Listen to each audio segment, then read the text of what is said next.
Đêm mưa năm ấy, An Nhiên chỉ có 327 đồng trong tài khoản. Cô đứng dưới mái hiên một nhà hàng đã đóng cửa, nhìn tin nhắn từ bệnh viện mà bàn tay lạnh ngắt. Vui lòng hoàn tất khoản tạm ứng trước 9 giờ sáng ngày mai. Con trai cô mới hơn 3 tuổi, đang nằm trong phòng bệnh. Ca phẫu thuật không thể chờ thêm. Cô đã vay hết những người có thể vay, bán chiếc điện thoại cũ, bán cả sợi dây chuyền mẹ để lại. Nhưng số tiền vẫn thiếu, cho đến khi một chiếc xe dừng lại trước mặt. Một người đàn ông xa lạ hạ cửa kính. Anh nhìn cô rất lâu rồi hỏi, cô cần bao nhiêu? An Nhiên cúi đầu. 1 triệu. Cô không biết rằng 1 triệu đồng trong đêm mưa ấy sẽ thay đổi cả cuộc đời mình, càng không biết người đàn ông đưa cô số tiền đó sẽ trở thành cha của đứa trẻ mà cô đã một mình nuôi suốt 4 năm. Và điều đau lòng nhất là anh không hề biết mình đã có một đứa con. Mời bạn cùng Góc của Úc lắng nghe câu chuyện nhé. Đêm đó, thành phố mưa rất lớn. Mưa trút xuống từng mái hiên, từng con phố, kéo những vệt nước dài trên mặt đường, như thể cả thành phố đang chìm trong một giấc mơ buồn không có điểm kết thúc. An Nhiên đứng dưới mái hiên của một nhà hàng đã đóng cửa. Ánh đèn vàng hắt ra từ biển hiệu cũ, yếu ớt phủ lên gương mặt cô một lớp sáng nhợt nhạt. Hai tay cô ôm chặt chiếc túi vải đã sờn mép trước ngực, như thể bên trong đó không phải tiền, mà là chút hy vọng cuối cùng cô còn có thể giữ lại. Trong túi chỉ còn hơn 300.000. Cô lấy điện thoại ra, màn hình sáng lên giữa đêm mưa. Một tin nhắn từ bệnh viện hiện lên. Vui lòng hoàn tất khoản tạm ứng trước 9 giờ sáng ngày mai. An Nhiên nhìn dòng chữ ấy rất lâu, lâu đến mức màn hình điện thoại tự động tối đi. Cô lại chạm vào màn hình, dòng tin nhắn vẫn còn đó, không biến mất. Cũng giống như nỗi sợ trong lòng cô, An Nhiên không khóc, có lẽ bởi cô đã khóc quá nhiều trong những ngày qua. Nước mắt dường như đã cạn từ lúc nào không biết. Hoặc cũng có thể, cô hiểu rằng trên đời này có những lúc người ta không còn quyền được yếu đuối.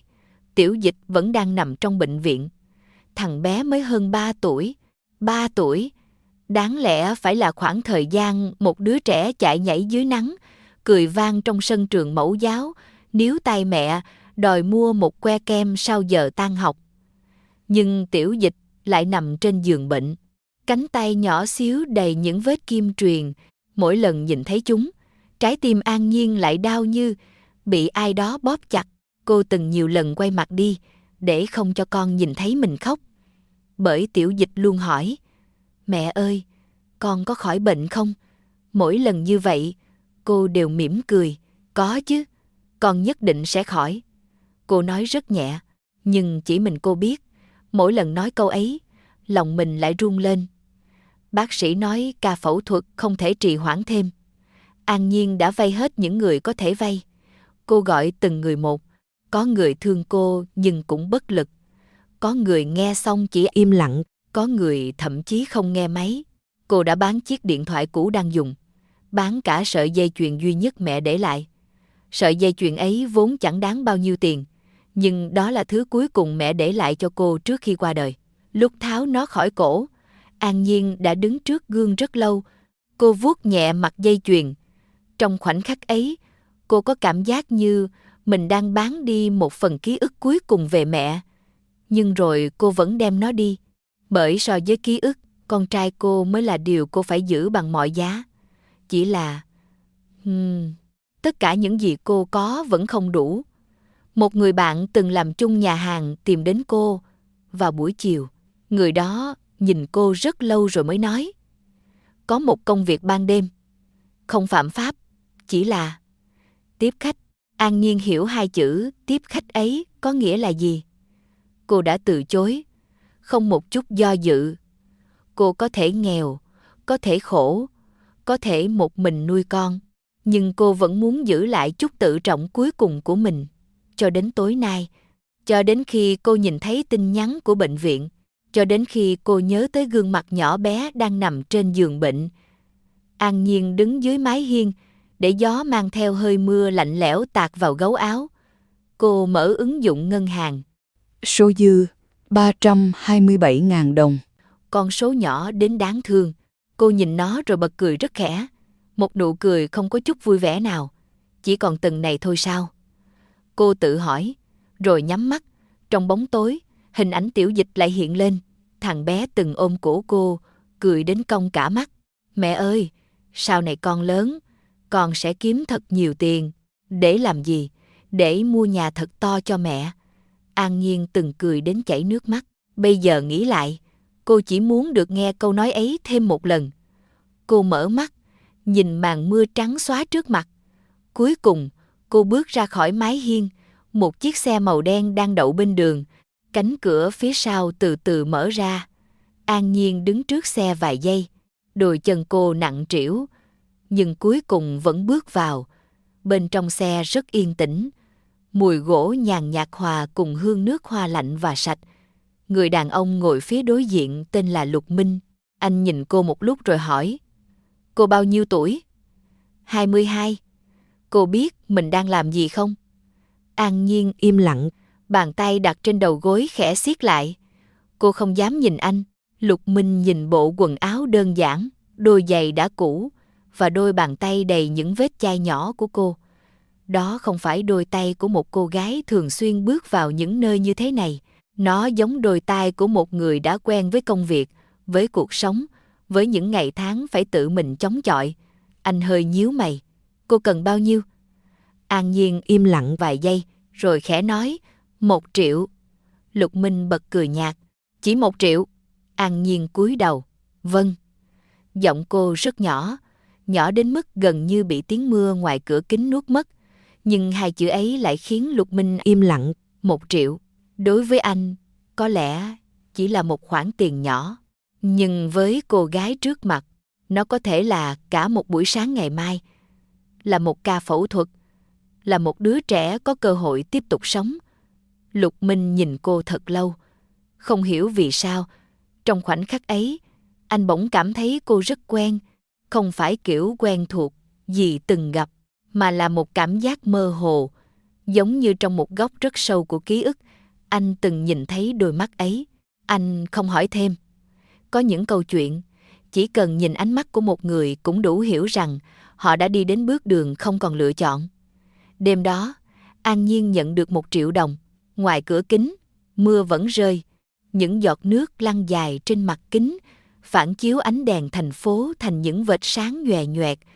Cô nhìn số tiền trong tài khoản. 1 triệu đồng, chỉ 1 triệu thôi.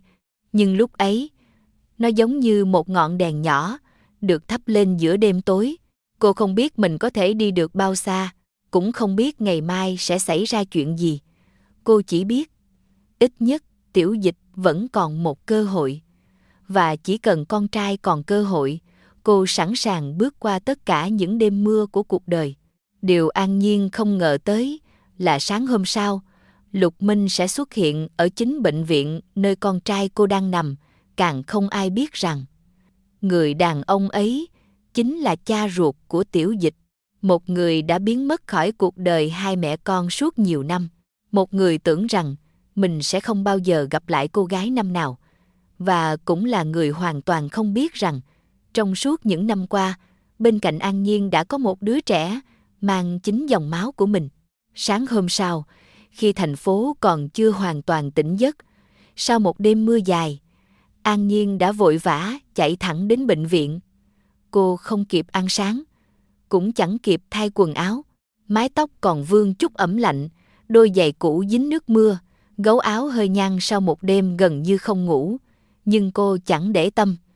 Trong đầu cô lúc ấy chỉ có một điều duy nhất, Tiểu Dịch. Chỉ cần nghĩ đến việc thằng bé đang nằm một mình trong căn phòng bệnh trắng lạnh, bước chân An Nhiên lại nhanh hơn. Hành lang bệnh viện buổi sáng yên tĩnh đến lạ. Ánh nắng nhạt xuyên qua những ô cửa kính, rơi thành từng mảng sáng dài trên nền gạch. Mùi thuốc sát trùng vẫn phảng phất trong không khí, lạnh lẽo và xa cách. An Nhiên đi đến căn phòng cuối hành lang. Cánh cửa vừa mở ra, giọng nói quen thuộc lập tức vang lên. Mẹ! Chỉ một tiếng gọi thôi, bao nhiêu mệt mỏi trong người cô dường như tan biến. An Nhiên lập tức chạy tới. Tiểu Dịch nằm trên giường bệnh, khuôn mặt nhỏ nhợt nhạt đến mức gần như trong suốt dưới ánh sáng ban mai. Nhưng khi nhìn thấy mẹ, thằng bé vẫn cố nở một nụ cười. Nụ cười ấy rất nhẹ, giống như một tia nắng nhỏ cố len qua những ngày u ám. Mẹ mua cháo cho con chưa? Có rồi. An Nhiên mỉm cười. Cô ngồi xuống bên giường, lấy hộp cháo ra rồi nhẹ nhàng vuốt mái tóc mềm của con. Con ăn một chút nhé. Con không đói lắm. Không đói cũng phải ăn. Cô cố tình nói bằng giọng nghiêm khắc. Mẹ ăn chưa? Mẹ ăn rồi. Tiểu Dịch nhìn cô khẽ cười. Mẹ lại nói dối. An Nhiên khựng lại. Lại nói dối gì? Mẹ cũng chưa ăn sáng. Câu nói của con khiến nụ cười trên môi cô chậm rãi nhạt đi. Một đứa trẻ mới hơn 3 tuổi, vậy mà đã biết nhìn sắc mặt mẹ, đã biết mẹ đang mệt, đã biết cô thường nói mẹ không đói chỉ vì muốn dành phần ăn cho mình. An Nhiên cúi đầu, cố giấu đôi mắt đang cay lên. Cô đưa tay xoa nhẹ má con. Con ăn đi. Mẹ lát nữa ăn. Thật không? Thật. Tiểu Dịch gật đầu. An Nhiên múc một thìa cháo nhỏ, thổi nguội rồi đưa đến miệng con. Ngoài cửa phòng, Lục Minh đứng yên. Anh vốn đến bệnh viện để thăm một đối tác. Một chuyến ghé thăm rất bình thường. Một buổi sáng rất bình thường. Cho đến khi anh đi ngang qua căn phòng cuối hành lang và nhìn thấy cô. An Nhiên, cô gái của đêm qua. Lục Minh không ngờ mình lại gặp cô ở đây. Càng không ngờ cô lại có một đứa trẻ. Anh đứng ngoài cửa, ánh mắt vô thức dừng lại trên khuôn mặt Tiểu Dịch. Một cảm giác kỳ lạ bất chợt xuất hiện trong lòng. Đứa trẻ ấy quá gầy, cánh tay nhỏ bé cắm kim truyền, mái tóc mềm rủ xuống trán, đôi mắt sáng nhưng có vẻ mệt mỏi. Lục Minh vốn không phải người dễ mềm lòng. Trong thế giới của anh, tiền bạc, công việc và những cuộc thương lượng đã trở thành những thứ quen thuộc đến mức lạnh lùng. Anh đã nhìn thấy rất nhiều người, đã nghe rất nhiều câu chuyện, nhưng chẳng hiểu vì sao chỉ một đứa trẻ nằm trên giường bệnh lại khiến anh đứng bất động hồi lâu. Anh nhìn sang An Nhiên. Cô đang cúi xuống thổi cháo cho con. Ánh nắng buổi sớm rơi lên mái tóc cô, tạo thành một quầng sáng rất mỏng. Trong khoảnh khắc ấy, cô không còn giống cô gái tối qua đứng dưới màn mưa, không còn vẻ bất lực và hoảng loạn, chỉ còn là một người mẹ đang cố gắng dùng tất cả những gì mình có để bảo vệ đứa con nhỏ. Lục Minh bỗng cảm thấy trong lòng có một nơi nào đó rất lâu rồi chưa từng rung động. Anh đứng ngoài cửa, không bước vào, cũng không hiểu vì sao mình lại không muốn rời đi. Đúng lúc đó, Tiểu Dịch ngẩng đầu, ánh mắt cậu bé vô tình chạm vào anh. Chú! Lục Minh sững lại. Tiểu Dịch nhìn anh vài giây. Có lẽ vì trẻ con luôn có một sự tò mò rất tự nhiên, cậu bé nghiêng đầu hỏi. Mẹ, chú này là ai? An Nhiên giật mình, chiếc thìa trên tay dừng giữa không trung. Cô quay lại và nhìn thấy Lục Minh đang đứng ngoài cửa. Hai ánh mắt chạm nhau, một người kinh ngạc, một người im lặng. Không hiểu vì sao, trong khoảnh khắc ấy, Lục Minh cảm thấy tim mình khựng lại, giống như có một sợi dây vô hình vừa bị ai đó kéo căng. Anh nhìn An Nhiên, rồi nhìn đứa trẻ. Một cảm giác quen thuộc kỳ lạ thoáng qua, nhưng anh chưa kịp hiểu đó là gì. Tiểu Dịch lại nhìn anh, lần này lâu hơn, rồi cậu bé hỏi bằng giọng rất ngây thơ. Chú là ba của con à? Căn phòng lập tức im lặng. Ngay cả tiếng máy truyền dịch đều trở nên rõ ràng hơn trong khoảng lặng ấy. An Nhiên cảm thấy toàn thân cứng lại, bàn tay đang cầm thìa khẽ run. Cô nhìn con trai, rồi nhìn người đàn ông ngoài cửa. Một ký ức rất xa bất chợt tràn về. Một buổi tối nhiều năm trước, một lời hứa chưa từng được thực hiện. Một người đàn ông đã bước khỏi cuộc đời cô, và một đứa trẻ đã trở thành lý do để cô tiếp tục sống. An Nhiên hít vào thật sâu. Cô không muốn quá khứ quay trở lại, càng không muốn Tiểu Dịch biết quá nhiều. Không phải, cô nói rất nhanh, nhanh đến mức chính mình cũng cảm thấy đau. Cô quay sang con, cố nở một nụ cười dịu dàng. Ba con đang ở rất xa. Tiểu Dịch chớp mắt. Xa lắm mà. Ừ.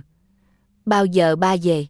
An Nhiên im lặng, câu hỏi ấy giống như một viên đá nhỏ rơi xuống mặt hồ, vốn đã đầy những vết nứt trong lòng cô. Bao giờ? Cô cũng từng hỏi mình câu đó. Rất nhiều lần, nhưng thời gian đã trôi qua quá lâu. Lâu đến mức cô không còn biết mình đang chờ một người hay chỉ đang cố quên đi một người. An Nhiên cúi xuống, khẽ vuốt tóc con. Sau này, Tiểu Dịch nhìn cô. Sau này là khi nào? An Nhiên không trả lời. Cô chỉ múc thêm một thìa cháo, đưa đến trước mặt con. Ăn đi nào. Tiểu Dịch ngoan ngoãn há miệng. Nhưng đôi mắt vẫn nhìn cô như đang chờ một câu trả lời. Ngoài cửa, Lục Minh đứng bất động. Anh không biết vì sao mình lại cảm thấy khó chịu. Chỉ là một câu hỏi đơn giản của một đứa trẻ. Một câu hỏi mà đáng lẽ chẳng liên quan gì đến anh. Thế nhưng, lần đầu tiên trong nhiều năm, Lục Minh nhận ra có những câu hỏi không cần phải hỏi mình, vẫn có thể khiến lòng người đau nhói. Ba con đang ở rất xa. Câu nói ấy cứ lặp đi lặp lại trong đầu anh. Không hiểu sao, anh bỗng muốn biết người cha đó là ai. Muốn biết vì sao một đứa trẻ mới hơn 3 tuổi lại phải nằm trong bệnh viện. Muốn biết vì sao An Nhiên lại một mình. Và càng muốn biết tại sao khi nghe hai chữ ba của con, ánh mắt cô lại buồn đến thế. Ngoài cửa sổ, những giọt mưa cuối cùng của đêm qua còn đọng trên cành cây.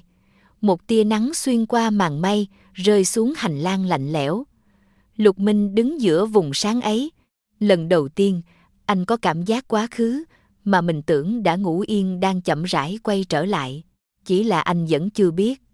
Đứa trẻ trong căn phòng cuối hành lang kia rốt cuộc có liên quan đến mình đến mức nào. Sau hôm đó, Lục Minh bắt đầu thường xuyên xuất hiện ở bệnh viện. Ban đầu, anh luôn tìm cho mình một lý do. Có khi là tiện đường, có khi là đến thăm đối tác, có khi chỉ là đi ngang qua. Anh tự nói với mình rằng tất cả chỉ là tình cờ. Nhưng càng nói, chính anh càng không tin. Bởi thành phố rộng như vậy, bệnh viện cũng có rất nhiều hành lang. Vậy mà mỗi lần đến đây, ánh mắt anh vẫn vô thức tìm về căn phòng cuối hành lang, nơi có một người phụ nữ luôn ngồi bên giường bệnh, nơi có một cậu bé nhỏ xíu thường gọi mẹ bằng giọng trong veo, và nơi có một thứ cảm xúc mà Lục Minh không muốn gọi tên. Anh vốn không thích xen vào chuyện của người khác, anh càng không có thói quen thương hại bất kỳ ai. Trong nhiều năm, anh đã học được cách giữ khoảng cách với mọi người. Người khác có khó khăn của họ, anh có cuộc sống của mình. Đôi khi quan tâm quá nhiều chỉ khiến bản thân vướng vào những chuyện không cần thiết. Nhưng An Nhiên lại giống như một ngoại lệ mà anh không hề chủ động lựa chọn. Chỉ cần đi ngang qua căn phòng ấy, anh sẽ chậm bước. Chỉ cần nghe tiếng Tiểu Dịch ho, anh sẽ vô thức quay đầu. Có những buổi sáng, anh đứng bên cửa sổ cuối hành lang, nhìn ánh nắng rơi trên nền gạch rồi tự hỏi, mình đến đây để làm gì? Không có câu trả lời. Hoặc có lẽ, anh biết câu trả lời nhưng không muốn thừa nhận. Một hôm, Lục Minh lại đến bệnh viện. Ngoài trời vừa mưa xong, không khí mang theo mùi ẩm của đất và cây cỏ. Những giọt nước còn đọng trên khung cửa kính. Dưới ánh nắng nhạt trông giống những viên pha lê nhỏ, anh đi dọc hành lang. Đến gần căn phòng cuối cùng, anh nhìn thấy An Nhiên. Cô đang ngồi một mình trên chiếc ghế dài, không có Tiểu Dịch bên cạnh. Trên tay cô là một xấp tiền, từng tờ một, cô đếm rất chậm, rất cẩn thận. Đếm xong lại đếm lần nữa. Những ngón tay hơi run, có vài tờ tiền đã cũ. Mép giấy nhăn lại. An Nhiên xếp chúng ngay ngắn thành từng cọc nhỏ, rồi lấy điện thoại ra kiểm tra. Một lát sau, đôi vai cô khẽ rũ xuống. Cô thở dài, âm thanh rất nhẹ. Nhẹ đến mức nếu hành lang không yên tĩnh, có lẽ chẳng ai nghe thấy. Nhưng Lục Minh nghe thấy. Anh đứng cách cô vài bước. Không hiểu vì sao, hình ảnh ấy khiến lòng anh nặng xuống. Cô gái từng đứng dưới màn mưa đêm đó vẫn vậy. Vẫn một mình, vẫn cố gắng tỏ ra mạnh mẽ. Chỉ là hôm nay, vẻ bình tĩnh ấy đã có thêm vài phần mỏi mệt. Lục Minh bước tới. Thiếu bao nhiêu? An Nhiên giật mình. Cô lập tức ngẩng đầu. Gì ạ? Tiền viện phí. An Nhiên nhìn anh vài giây rồi nhanh chóng gom tiền lại. Không cần đâu. Cô định làm thế nào? Tôi tự lo được. Câu trả lời rất nhanh. Nhanh đến mức giống như cô đã chuẩn bị sẵn nó từ lâu. Lục Minh nhìn cô. Cô tự lo được thì tối hôm đó đã không cần 1 triệu. An Nhiên cứng người, câu nói ấy chạm đúng vào nơi cô vẫn cố giấu. Cô ngẩng lên nhìn anh, trong mắt thoáng qua một chút tổn thương. Cô tưởng anh đang nhắc lại chuyện đêm đó để chế giễu mình. Đôi môi cô mím lại, chuyện tối hôm đó tôi sẽ không quên. Nhưng tôi không có ý đó. Vậy anh muốn nói gì? Lục Minh im lặng, anh nhìn đôi mắt cô. Rất lâu, có những lời đến bên môi lại không dễ dàng nói ra. Anh muốn nói rằng anh không thương hại cô. Muốn nói rằng anh chỉ không muốn nhìn thấy cô một mình chống chọi như vậy.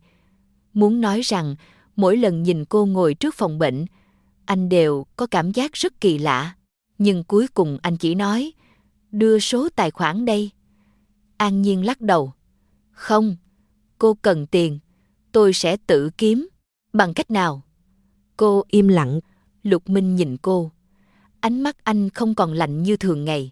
Cô nghĩ, tối hôm đó tôi đưa cô 1 triệu, vì tôi cần cô trả lại sao? An Nhiên không nói. Không phải. Vậy là gì? Anh im lặng vài giây. Ánh nắng ngoài cửa sổ vừa lúc rơi xuống hành lang, phủ lên vai cô một lớp sáng mỏng. Lục Minh nhìn cô trong khoảnh khắc ấy. Bỗng nhiên anh thấy cô không còn là cô gái xa lạ mình tình cờ gặp trong một đêm mưa. Cô là một người mẹ. Một người đang cố giữ lấy đứa con bằng tất cả những gì mình có. Và có lẽ chính sự cố chấp ấy khiến anh không thể đứng ngoài. Cuối cùng anh nói, coi như tôi cho cô vay. An Nhiên nhìn anh. Vay? Ừ. Bao giờ tôi trả? Đợi con cô khỏe rồi tính. Nhưng... Không có nhưng, giọng anh vẫn bình thản. Nhưng ánh mắt lại dịu xuống. Ít nhất hiện tại, cô không cần phải ngồi đây đếm từng tờ tiền nữa. An Nhiên cúi đầu, cô nhìn xấp tiền trong tay, rồi nhìn người đàn ông trước mặt. Cô vẫn không nhận, có lẽ bởi cô đã quen với việc tự mình chống chọi. Quen với việc không nợ ai, quen với việc dù có mệt đến đâu cũng phải cắn răng bước tiếp. Lục Minh nhìn vẻ cố chấp ấy, cũng không ép cô nữa. Anh lấy một phong bì từ trong áo khoác, đặt nhẹ lên chiếc ghế bên cạnh, không cần trả lời ngay. An Nhiên ngẩng đầu. Nhưng anh đã quay người. Bóng lưng cao và lạnh lùng dần đi xa trên hành lang. Ánh nắng phủ lên vai anh, kéo cái bóng dài xuống nền gạch. An Nhiên nhìn theo, không hiểu tại sao trong khoảnh khắc ấy, người đàn ông vốn luôn khiến cô cảm thấy xa cách, lại mang đến một cảm giác bình yên rất lạ. Cô nhìn phong bì bên cạnh. Không mở ra, chỉ đưa tay chạm nhẹ lên mép phong bì. Trong lòng cô có một thứ cảm xúc rất khó gọi tên. Không phải biết ơn đơn thuần, cũng không hoàn toàn là cảm động, mà giống như sau rất nhiều ngày đứng một mình giữa mưa gió, cuối cùng có người lặng lẽ cầm một chiếc ô đến. Không hỏi cô vì sao lại ướt, không hỏi cô đã chịu đựng bao lâu. Chỉ đứng đó, che cho cô một khoảng trời nhỏ. Còn Lục Minh, sau khi bước khỏi hành lang, cũng không biết mình đã thay đổi từ lúc nào. Anh từng nghĩ mình chỉ đang giúp một người xa lạ, nhưng sâu trong lòng, anh hiểu rõ. Nếu chỉ là thương hại, anh đã không quay lại bệnh viện nhiều lần như vậy. Nếu chỉ là một khoản tiền, anh đã có thể chuyển khoản rồi rời đi. Nhưng anh vẫn muốn nhìn thấy Tiểu Dịch khỏe hơn, vẫn muốn biết hôm nay An Nhiên có ăn sáng chưa, vẫn muốn nghe tiếng cô cười. Và điều đáng sợ nhất là anh bắt đầu mong chờ khoảnh khắc được nhìn thấy cô mỗi ngày.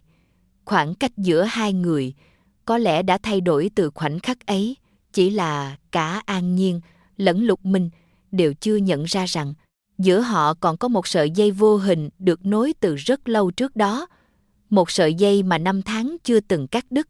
Đêm ấy, sau khi Tiểu Dịch đã ngủ, An Nhiên và Lục Minh ngồi ở cuối hành lang bệnh viện. Ngoài cửa sổ, thành phố vừa trải qua một cơn mưa, những giọt nước còn đọng trên mặt kính, phản chiếu ánh đèn đường thành những vệt sáng lung linh và mơ hồ.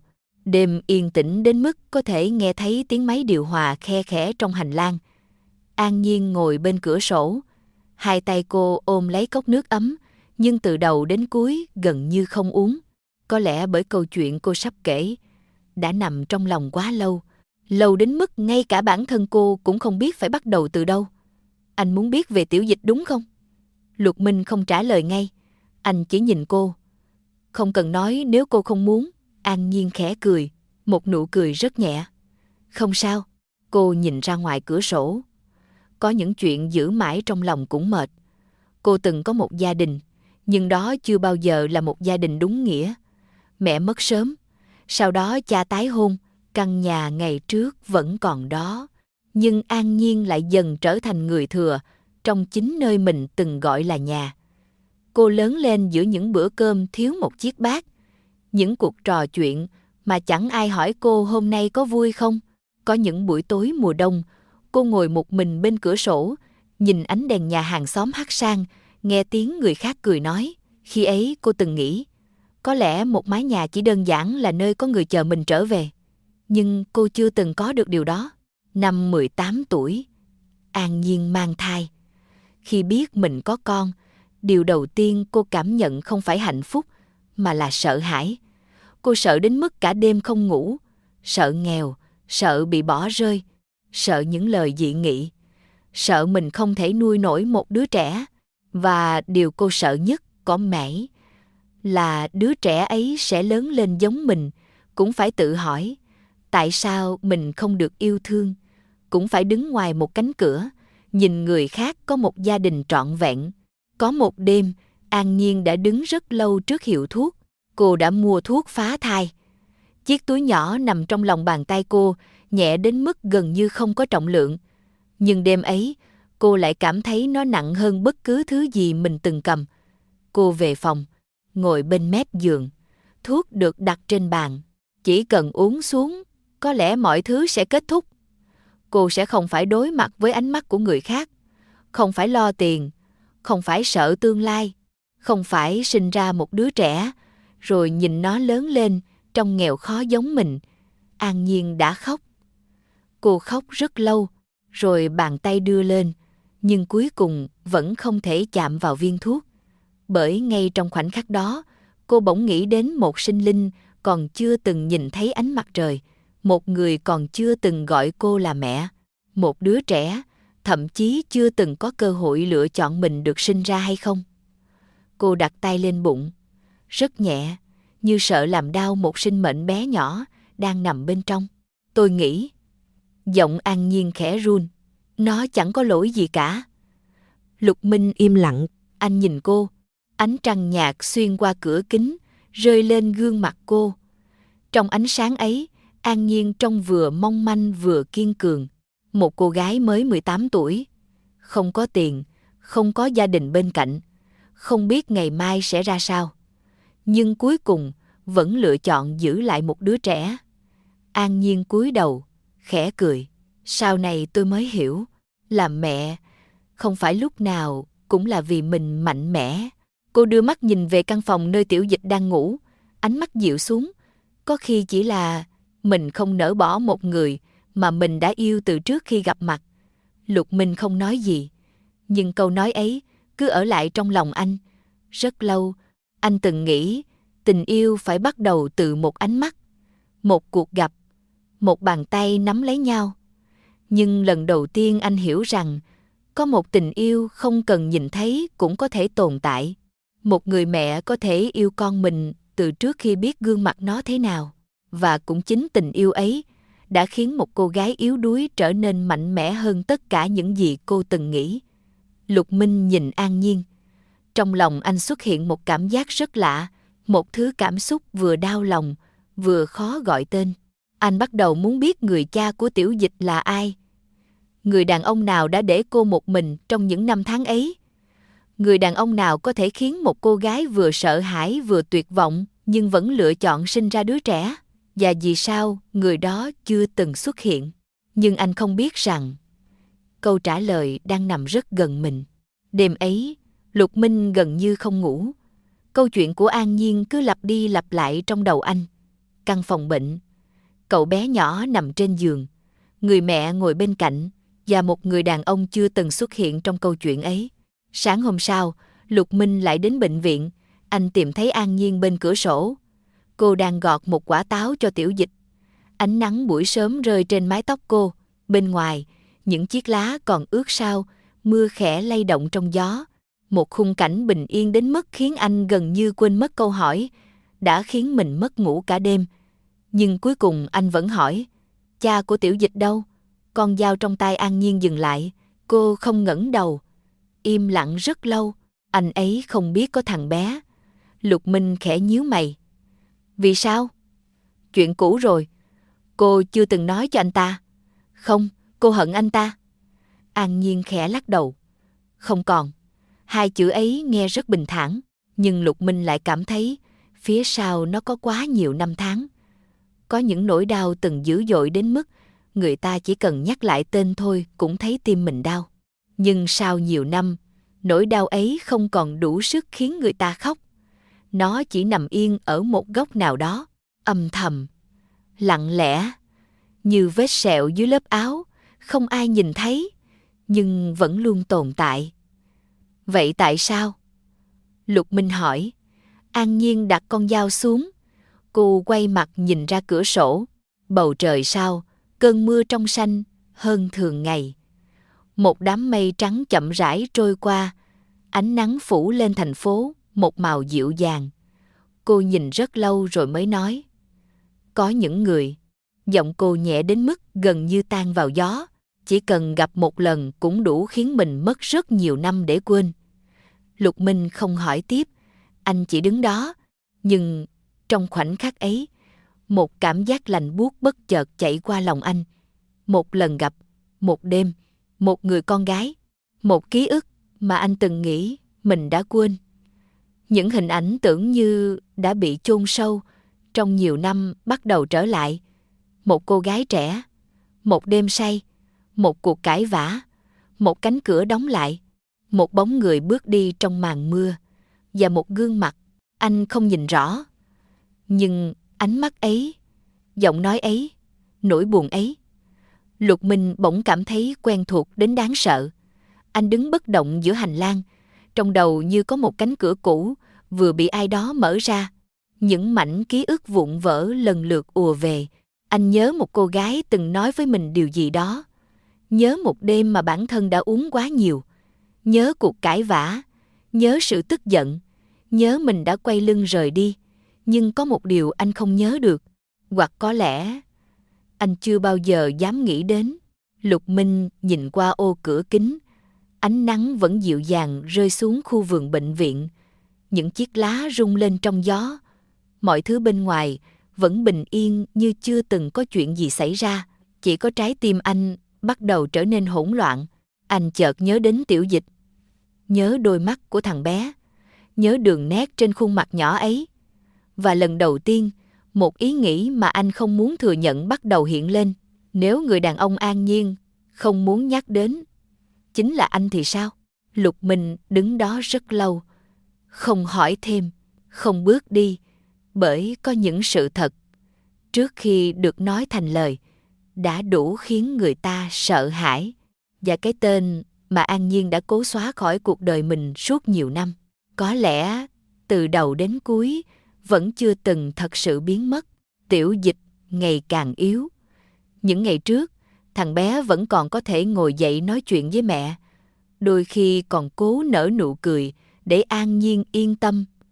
Nhưng gần đây, ngay cả những việc nhỏ ấy cũng trở nên khó khăn.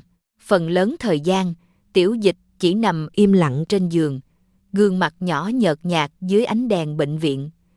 Hàng mi khẽ rung theo từng nhịp thở. Có những lúc An Nhiên ngồi bên cạnh, chỉ dám nắm tay con thật nhẹ. Cô sợ mình nắm mạnh một chút cũng khiến bàn tay nhỏ bé ấy đau. Đêm xuống, bệnh viện càng trở nên yên tĩnh. Ánh đèn ngoài hành lang hắt qua khe cửa, kéo một vệt sáng dài trên nền phòng. An Nhiên thường ngồi đó rất lâu. Cô nhìn con ngủ, rồi lặng lẽ cầu mong thời gian có thể dừng lại. Chỉ cần dừng lại một chút thôi. Đừng để sáng mai đến quá nhanh. Đừng để cô phải nghe thêm một tin xấu nào nữa. Nhưng thời gian chưa bao giờ thương xót con người. Sáng hôm ấy, bác sĩ bước vào phòng. Sau khi kiểm tra tình trạng của Tiểu Dịch, ông nói, chúng tôi cần xét nghiệm người thân để tìm phương án điều trị phù hợp hơn. An Nhiên sững người. Người thân? Sao ạ? Có thể là cha, mẹ hoặc người có quan hệ huyết thống gần. Cô cúi đầu, hai bàn tay siết chặt vào nhau. Cha của Tiểu Dịch, cái người đã bị cô cố tình xóa khỏi cuộc đời suốt nhiều năm, người mà cô chưa từng nghĩ sẽ phải nhắc đến một lần nữa. Nhưng bây giờ, chỉ cần nghĩ đến hai chữ ấy, trái tim cô đã đau nhói. Cô không biết phải tìm người đó ở đâu, cũng không biết mình còn đủ can đảm để đối diện với quá khứ hay không. Lục Minh đứng bên cạnh từ đầu đến cuối. Anh nhìn sắc mặt tái nhợt của An Nhiên, không hiểu vì sao, trong lòng anh bỗng có một quyết định rất rõ ràng. Để tôi xét nghiệm thử xem. An Nhiên ngẩng đầu. Anh, nhưng anh không phải người nhà mà. Lục Minh nhìn cô, ánh mắt anh bình tĩnh đến mức gần như không có chút do dự. Thì cứ thử xem, biết đâu có phép màu nào đó xảy ra. An Nhiên muốn nói gì đó, nhưng cuối cùng lại im lặng. Cô không biết vì sao anh lại muốn làm như vậy. Có thể anh chỉ thương Tiểu Dịch, có thể anh chỉ muốn giúp cô, hoặc cũng có thể chính anh cũng đang muốn tìm câu trả lời cho những nghi ngờ đã âm thầm xuất hiện trong lòng mình. Ngày hôm sau, mẫu xét nghiệm được gửi đi, mọi thủ tục đều rất bình thường. Lấy mẫu, đăng ký, chờ kết quả. Không ai nói quá nhiều, An Nhiên cũng không dám nghĩ xa. Cô chỉ mong kết quả có thể giúp bác sĩ tìm được phương án tốt hơn cho Tiểu Dịch. Còn Lục Minh, anh cũng tự nhủ rằng mình không nên suy nghĩ quá nhiều. Chỉ là một lần xét nghiệm, chỉ là muốn giúp một đứa trẻ, chỉ vậy thôi. Nhưng sâu trong lòng, anh biết mình đang nói dối chính mình. Bởi từ ngày nhìn thấy Tiểu Dịch, một cảm giác kỳ lạ đã luôn bám lấy anh. Đôi mắt ấy, cách thằng bé nghiêng đầu khi nói chuyện, cả nụ cười rất nhẹ trên môi, có gì đó khiến anh thấy quen thuộc đến mức đôi khi anh không dám nhìn lâu. Buổi trưa hôm đó, ánh nắng xuyên qua cửa sổ. Sau những ngày mưa liên tiếp, bầu trời cuối cùng cũng trong hơn. Một vài tia nắng rơi xuống mép giường bệnh, phủ lên mái tóc Tiểu Dịch một lớp sáng dịu dàng. Thằng bé đang ngủ, An Nhiên ngồi bên cạnh, tay vẫn nắm lấy bàn tay nhỏ của con. Lục Minh đứng gần cửa sổ, anh nhìn ra ngoài. Một cơn gió nhẹ lướt qua những tán cây, những chiếc lá rung lên trong nắng, khung cảnh bình yên đến mức không ai nghĩ chỉ vài phút nữa thôi, cuộc đời của ba người trong căn phòng này sẽ hoàn toàn thay đổi. Cánh cửa phòng mở ra, bác sĩ bước vào. Trên tay ông là một tập hồ sơ. An Nhiên lập tức đứng dậy, tim cô đập nhanh. Bác sĩ, kết quả thế nào ạ? Bác sĩ không trả lời ngay. Ông nhìn Lục Minh, rồi nhìn An Nhiên. Ánh mắt ấy khiến căn phòng bỗng trở nên im lặng. Lục Minh cũng quay lại. Có chuyện gì sao? Bác sĩ đặt tập hồ sơ xuống bàn. Sau vài giây im lặng, ông nhìn anh. Cậu biết mình có quan hệ huyết thống với đứa trẻ không? Lục Minh đứng bật dậy. Không. Một chữ rất ngắn, nhưng giọng anh đã thay đổi. Bác sĩ chậm rãi đẩy tờ kết quả về phía anh. Vậy thì bây giờ biết rồi. An Nhiên nhìn xuống tờ giấy. Đôi mắt cô mở lớn, cả người run lên. Cô không cần đọc hết. Chỉ vài dòng trên đó cũng đủ khiến tất cả những ký ức cô cố chôn vùi suốt 3 năm đồng loạt sống lại. Đêm năm ấy, sự chia ly, nỗi sợ, đứa trẻ cô từng muốn từ bỏ, rồi những năm tháng một mình nuôi con, tất cả những gì cô cố quên. Giờ đây lại đứng trước mặt cô. Lục Minh không nói được câu nào. Anh nhìn tờ giấy, rồi chậm rãi quay sang nhìn Tiểu Dịch. Thằng bé vẫn đang ngủ, gương mặt nhỏ bé bình yên đến mức gần như không biết rằng cuộc đời mình vừa thay đổi. Lục Minh bước đến bên giường. Anh đứng đó rất lâu. 3 năm anh đã sống một cuộc đời mà không hề biết ở đâu đó có một đứa trẻ mang dòng máu của mình. 3 năm anh đã bỏ lỡ tiếng gọi ba đầu tiên, bỏ lỡ những bước chân đầu tiên, những lần sốt, những đêm khóc, những ngày một đứa trẻ cần có cha bên cạnh nhất.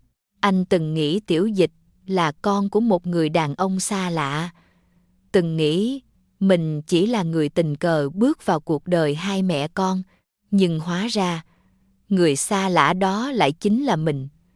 Lục Minh cúi xuống, Ánh mắt anh dừng trên gương mặt nhỏ của Tiểu Dịch. Trong khoảnh khắc ấy, mọi âm thanh dường như biến mất, anh chỉ nghe thấy nhịp tim mình. Nặng nề, đau đớn và run rẩy. Bàn tay anh đưa lên, nhưng dừng lại giữa không trung. Anh không dám chạm vào con, bởi anh không biết mình có tư cách hay không. Anh đã bỏ lỡ 3 năm đầu đời của đứa trẻ này.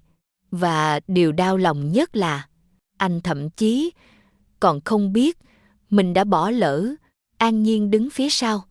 Nước mắt lặng lẽ rơi xuống. Cô từng nghĩ mình sẽ không bao giờ nói cho anh biết.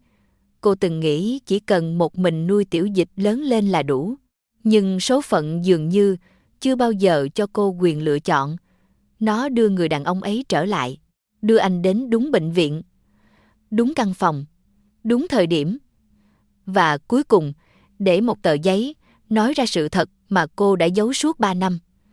Lục Minh nhìn Tiểu Dịch. Một giọt nước mắt rơi xuống. Anh khẽ nói, gần như chỉ còn là tiếng thì thầm. Con là con của anh sao? Tiểu Dịch vẫn ngủ. Không biết người đàn ông bên cạnh mình là ai. Không biết người cha mà cậu bé từng hỏi bao giờ trở về đang đứng ngay bên giường. Không biết người ấy đã ở rất gần mình từ lâu. Lục Minh nhắm mắt. Lần đầu tiên trong nhiều năm, anh cảm thấy một thứ cảm xúc mà tiền bạc, địa vị hay bất cứ điều gì trong cuộc đời cũng không thể thay thế. Đó là sự tiếc nuối. Và tình yêu đến quá muộn. Anh mở mắt lần nữa, nhìn đứa trẻ đang ngủ dưới ánh nắng dịu dàng. 3 năm đã trôi qua, nhưng từ giây phút này, anh không muốn bỏ lỡ thêm một ngày nào nữa. Tiểu Dịch là con anh, và người đàn ông từng bước ra khỏi cuộc đời An Nhiên năm ấy, cuối cùng cũng đã trở về. Lục Minh bước ra khỏi phòng bệnh, cánh cửa khép lại phía sau. Anh đi dọc hành lang, nhưng mỗi bước chân đều nặng nề đến mức giống như đang kéo theo cả một khoảng thời gian mà anh không thể quay lại. Cuối cùng, anh ngồi xuống chiếc ghế bên cửa sổ. Ngoài trời vừa tạnh mưa, những giọt nước còn đọng trên cành cây, dưới ánh nắng buổi chiều phản chiếu thành những đốm sáng nhỏ. Gió nhẹ thổi qua hành lang, mang theo mùi hoa thoang thoảng từ khu vườn bệnh viện. Khung cảnh đẹp đến lạ, nhưng lòng anh lại lạnh ngắt. Lục Minh không khóc, anh chỉ ngồi đó. Hai bàn tay siết chặt đến trắng bệch.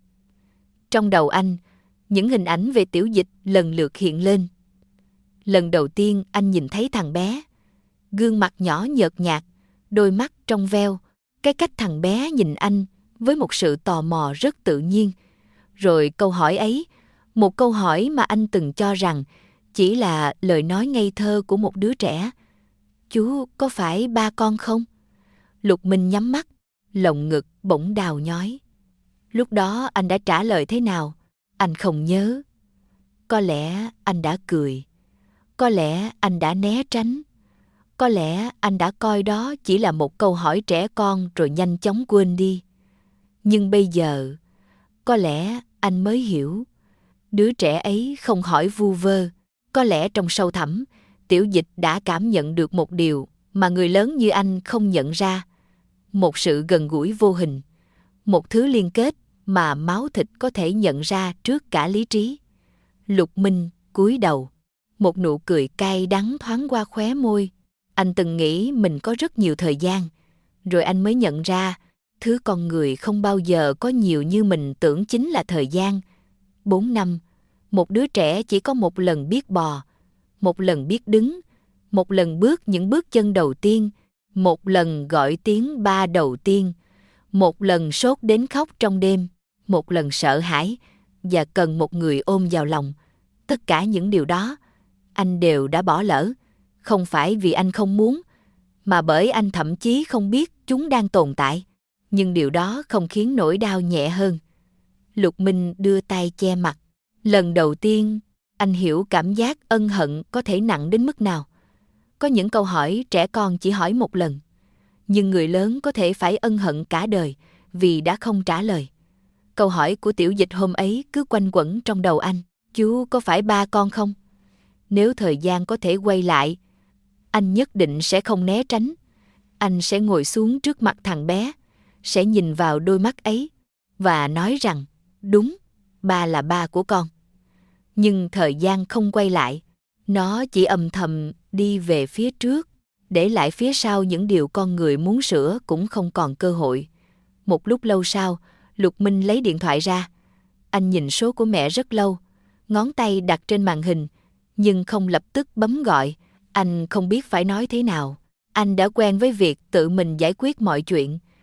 Nhưng chuyện này, anh không thể tự mình giữ được. Cuối cùng, anh vẫn gọi. Điện thoại đổ chuông vài giây. Mẹ! Sao thế con? Giọng mẹ anh vẫn bình thường. Lục Minh im lặng, chỉ vài giây thôi, nhưng dài như cả một đời. Rồi anh nói, mẹ, con có một đứa con. Đầu dây bên kia, lập tức im lặng. Con nói gì? Con có một đứa con trai. Giọng anh khàn đi. Con trai con đang nằm viện. Mẹ anh không hỏi tại sao. Có lẽ bà cũng cảm nhận được sự nghiêm túc trong giọng nói của con trai. Ở đâu? Con gửi địa chỉ. Được, mẹ đến ngay. Cuộc gọi kết thúc. Lục Minh ngồi yên thêm vài giây. Anh nhìn màn hình điện thoại, trong lòng bỗng có một cảm giác rất khó tả. 4 năm qua, anh đã sống như thể cuộc đời mình không thiếu thứ gì. Nhưng chỉ trong một ngày, anh mới biết mình đã bỏ lỡ điều quý giá nhất. Anh đứng dậy, quay trở lại phòng bệnh. Cánh cửa mở ra rất nhẹ. An Nhiên đang ngồi bên cửa sổ. Cô không hỏi anh đã nói gì với mẹ. Có lẽ cô cũng hiểu. Cả hai đều im lặng. Lục Minh đi đến bên giường. Tiểu Dịch vẫn đang ngủ. Ánh nắng cuối ngày xuyên qua rèm cửa, phủ lên gương mặt nhỏ bé một màu vàng dịu dàng. Hàng mi của thằng bé khẽ rung. Một bàn tay nhỏ đặt bên ngoài chăn. Lục Minh đứng nhìn rất lâu. Anh từng nghĩ mình không phải người dễ xúc động. Nhưng giờ đây, chỉ một bàn tay nhỏ bé ấy cũng khiến tim anh đau nhói. Anh chậm rãi ngồi xuống, rồi đưa tay nắm lấy bàn tay của Tiểu Dịch. Bàn tay nhỏ xíu, ấm áp, mềm mại. Lục Minh khẽ siết lại, rất nhẹ, như sợ đánh thức con. Như sợ chỉ cần mạnh thêm một chút, khoảnh khắc này sẽ biến mất. Anh cúi đầu, mắt đỏ lên. Ba xin lỗi. Giọng anh rất khẽ. Xin lỗi vì đã không biết con. Xin lỗi vì đã không ở bên con suốt những năm qua. Tiểu Dịch vẫn ngủ, không nghe thấy. Nhưng Lục Minh vẫn nói. Bởi có những lời, cho dù người cần nghe chưa tỉnh lại, người nói vẫn phải nói. Sau này, ba sẽ không bỏ lỡ nữa. Ngoài cửa sổ, ánh chiều dần nhạt. Một cơn gió nhẹ lướt qua rèm cửa. Ánh nắng cuối ngày chạm lên bàn tay hai cha con, dịu dàng như một lời tha thứ mà thời gian chưa kịp nói thành lời. Lục Minh nhìn con trai. Trong lòng anh đau. Nhưng giữa nỗi đau ấy cũng có một chút ấm áp. Bởi ít nhất con trai, anh đã tìm thấy con. Dù muộn 4 năm, dù đã bỏ lỡ quá nhiều, nhưng từ giây phút này, anh vẫn còn một cơ hội để bù đắp. Có những lời xin lỗi, dù nói muộn vẫn phải nói. Có những người, dù đã bỏ lỡ rất lâu, vẫn có thể dùng phần đời còn lại để học cách trở về. Và Lục Minh biết, từ ngày hôm nay, anh không chỉ trở về với Tiểu Dịch, anh còn phải trở về với người phụ nữ đã một mình nuôi con suốt 4 năm. Người mà có lẽ anh chưa từng thật sự quên. Lục phu nhân vừa bước vào phòng bệnh đã nhìn thấy Tiểu Dịch. Bà đứng khựng lại, chỉ một thoáng thôi. Nhưng rồi đôi mắt bà lập tức đỏ lên. Bà bước đến bên giường, cúi xuống nhìn đứa trẻ đang ngủ. Ánh mắt bà dừng trên hàng mi, sống mũi, khuôn mặt nhỏ nhắn ấy. Càng nhìn, nước mắt càng không thể kìm được. Thằng bé. Giọng bà run lên, rất giống con hồi nhỏ. Lục Minh đứng phía sau. Anh không nói gì, bởi anh cũng nhìn thấy điều đó. Trước đây anh chưa từng nghĩ nhiều. Nhưng giờ đây, mỗi đường nét trên gương mặt Tiểu Dịch đều khiến anh đau lòng. Cậu bé giống anh đến mức đáng sợ. Không chỉ giống ở đôi mắt, mà cả vẻ bướng bỉnh khi ngủ. Cái cách hai hàng lông mày khẽ nhíu lại, thậm chí khóe môi hơi cong, cũng giống anh của những năm còn bé. Như thể thời gian đã lặng lẽ lấy một phần hình bóng của anh đặt vào đứa trẻ này. Lục phu nhân đưa tay lên, nhưng không dám chạm mạnh. Bàn tay bà run run vuốt nhẹ mái tóc của cháu. Đáng thương quá. Hai chữ ấy khiến Lục Minh cúi đầu. Anh không dám nhìn mẹ. Một lúc lâu sau, anh khẽ nói, mẹ đánh con đi. Lục phu nhân quay lại. Bà nhìn con trai. Trong ánh mắt không chỉ có tức giận, còn có đau lòng và thất vọng. Bà giơ tay. Chát. Một cái tát rơi xuống. Lục Minh không tránh. Anh đứng yên. Bà tát anh thêm một cái nữa. Âm thanh vang lên giữa căn phòng yên tĩnh. Nhưng đến cái thứ ba, bàn tay bà dừng lại giữa không trung. Không phải vì bà hết giận, mà vì nước mắt đã rơi trước. Bàn tay ấy run lên, rồi chậm rãi hạ xuống. Bà quay mặt đi. Con có biết mình đã làm gì không? Lục Minh cúi đầu. Con biết. Không. Giọng bà nghẹn lại. Con không biết. Bà nhìn về phía Tiểu Dịch. Đứa trẻ vẫn đang ngủ. Ngoài cửa sổ, trời đã về chiều. Ánh sáng cuối ngày xuyên qua rèm cửa, phủ lên gương mặt nhỏ bé một lớp vàng nhạt, khung cảnh bình yên đến đau lòng. Nó mới từng này tuổi. Lục Minh siết chặt hai bàn tay. Con biết, 3 năm, hai chữ ấy rơi xuống rất nhẹ, nhưng lại giống như một nhát dao. 3 năm nó cần một người cha. Lục Minh không nói được nữa. Anh nhìn Tiểu Dịch, một đứa trẻ mới hơn 3 tuổi, 3 năm đầu đời. 3 năm mà anh không hề biết mình có một đứa con. 3 năm mà mỗi khi thằng bé ốm, người ở bên là An Nhiên. Mỗi lần sợ hãi, người ôm lấy nó cũng là An Nhiên. Mỗi đêm thức trắng, mỗi lần nghe tiếng khóc, mỗi lần bác sĩ gọi tên, đều không có anh. Anh từng nghĩ mình chỉ vô tình bỏ lỡ một người. Nhưng bây giờ anh mới hiểu, anh đã bỏ lỡ cả một tuổi thơ. Lục Minh không chịu nổi nữa. Anh chậm rãi quỳ xuống, đầu gối chạm nền gạch lạnh. Mẹ! Giọng anh khàn đi. Con sai rồi. Lục phu nhân quay mặt đi. Bà không muốn nhìn con trai. Bởi nếu nhìn thêm, có lẽ bà sẽ không thể tiếp tục trách anh. Nhưng rồi bà vẫn nói, đừng xin mẹ. Lục Minh ngẩng đầu. Con phải xin ai? Lục phu nhân nhìn về phía giường bệnh. Xin thằng bé. Lục Minh ai am lặng. Anh quay lại. Tiểu Dịch vẫn ngủ. Gương mặt nhỏ bé chìm trong ánh chiều. Lục Minh đứng dậy, bước đến bên giường. Anh ngồi xuống, nhìn con thật lâu, rồi cúi đầu. Ba xin lỗi. Giọng anh rất nhỏ. Ba đến muộn. Muộn rất lâu. Anh đưa tay chạm nhẹ lên mái tóc con. Ba không biết con tồn tại. Nhưng nếu ba biết... Giọng anh nghẹn lại. Anh không thể nói tiếp. Bởi có những câu nếu như chẳng thể thay đổi được quá khứ. Nếu biết sớm hơn thì sao? Nếu năm đó anh không bỏ đi. Nếu anh tìm cô. Nếu anh ở lại. Quá nhiều chữ nếu, nhưng cuộc đời không có nút quay lại. Điều anh có thể làm duy nhất là đứng đây, ở bên con. Từ ngày hôm nay, đêm đó, bệnh viện chìm vào sự yên tĩnh. Đèn hành lang sáng nhạt. Bên ngoài cửa sổ, thành phố đã lên đèn. Những ánh sáng xa xôi phản chiếu trên mặt kính, giống như những vì sao bị kéo xuống giữa màn đêm. Lục Minh quỳ ngoài hành lang rất lâu. Không ai biết anh đã quỳ bao lâu. Hai đầu gối đau đến tê dại. Nhưng anh không đứng lên. Lục phu nhân đã rời đi. An Nhiên đứng cách đó không xa. Cô nhìn anh, không ngăn cản, cũng không bước tới. Cô từng nghĩ mình sẽ rất hả hê nếu một ngày anh biết sự thật. Cô từng nghĩ mình sẽ hỏi anh có biết tôi đã sống thế nào suốt những năm qua không? Nhưng đến lúc này, cô lại không nói được gì. Bởi cô biết, Lục Minh đang phải đối diện với một món nợ không thể dùng tiền để trả. Một món nợ của thời gian, của tình thân, của những năm tháng không thể quay lại.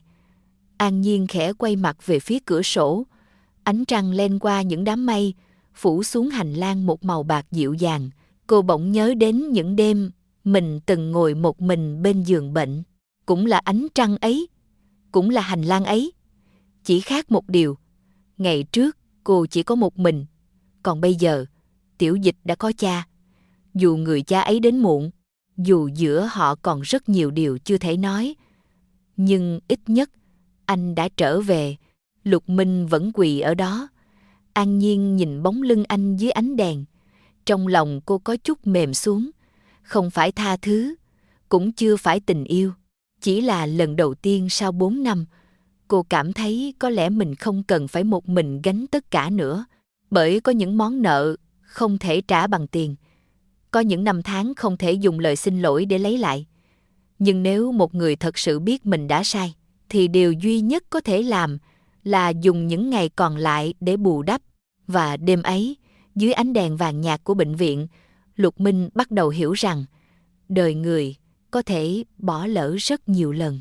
Nhưng có những người, một khi đã trở thành máu thịt của mình, thì dù đi bao xa, cuối cùng vẫn phải tìm đường trở về. Ngày Tiểu Dịch phẫu thuật, trời vừa sáng đã có một lớp mây mỏng phủ kín thành phố. Bầu trời không mưa, nhưng ánh sáng nhợt nhạt giống như cả thành phố cũng đang nín thở chờ đợi.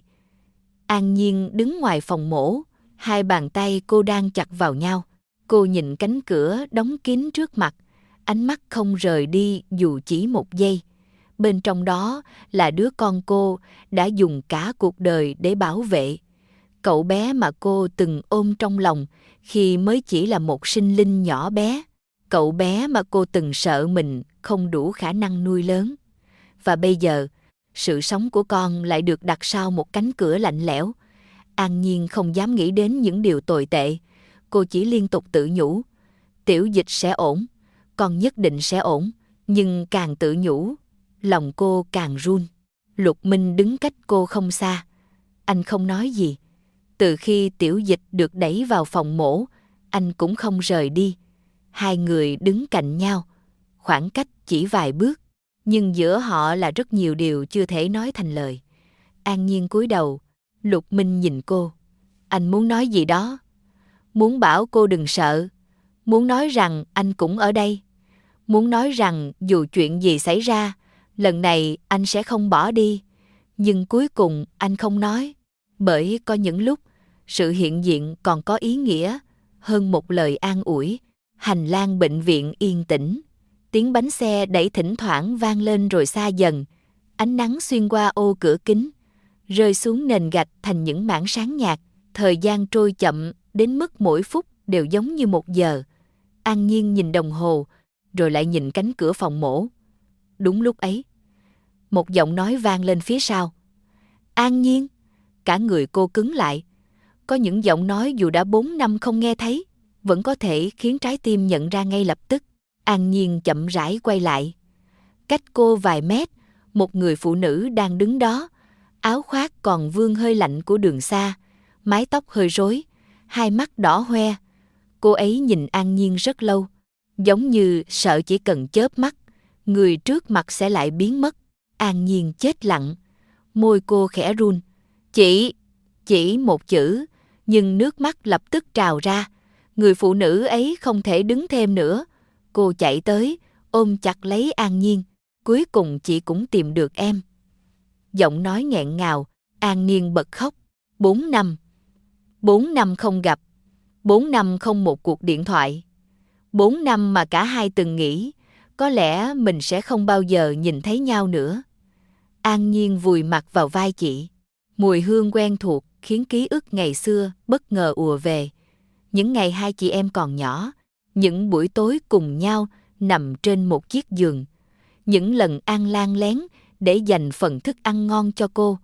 Những lúc An Nhiên bị cha mắng, An Lan luôn là người đứng bên cạnh. Có những ký ức tưởng đã phai màu theo năm tháng. Nhưng hóa ra chỉ cần một cái ôm, chúng lại trở về nguyên vẹn. Em xin lỗi. An Nhiên khóc. An Lan ôm cô chặt hơn. Em có biết chị tìm em bao lâu không? An Nhiên không trả lời. Cô không biết phải trả lời thế nào, bởi mỗi câu trả lời đều quá muộn. Cô từng nghĩ mình biến mất là cách tốt nhất. Cô nghĩ nếu rời đi, chị sẽ không phải lo cho mình. Cô nghĩ chỉ cần tự mình chịu đựng thì mọi chuyện sẽ kết thúc. Nhưng cô không biết rằng, trong suốt 4 năm ấy, có một người vẫn đi tìm cô. Một người vẫn giữ lại hy vọng rằng em gái mình còn sống tốt ở đâu đó. An Lan vừa khóc vừa trách. Em có biết chị đã tìm em bao lâu không? Chị đã hỏi rất nhiều người. Chị đi đến những nơi em từng sống. Chị chỉ muốn biết em đang ở đâu. An Nhiên càng khóc dữ hơn. Em xin lỗi.